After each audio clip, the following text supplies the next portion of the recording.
This is Egypt's former anti-corruption chief Hisham Genena speaking hours before he was arrested. I had hoped an opportunity be given to the Chief of Staff, Sami Anan, to give a testimony freely and without intimidation for the record, so that all things come clear before the public.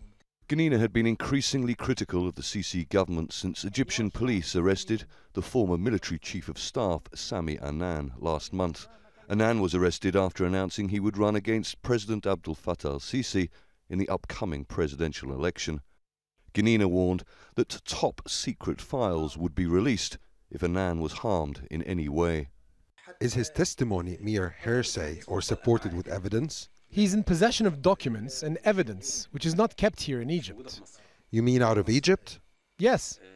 Could these pieces of evidence change the course of trials? Of course, no doubt. Could they incriminate many? Yes. Genena's daughter says hours later 30 police officers stormed his home in Cairo before leading him away. Analysts say the Egyptian president is targeting anyone who could risk his chances of a second term in the March poll. They say whether secret documents exist or not, President Sisi isn't taking any chances. I don't know what it is that would be so scandalous that it would be threatening to them. But it could also just mean that he's trying to disrupt the regime from other perspectives of making other people worry who could then try to pressure the government to make a deal with Anan. They could be implicated.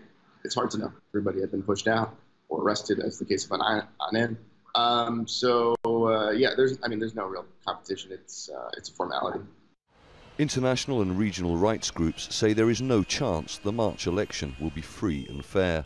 Human Rights Watch and the International Commission of Jurists say Sisi's government has suppressed freedoms, arrested potential candidates and their supporters.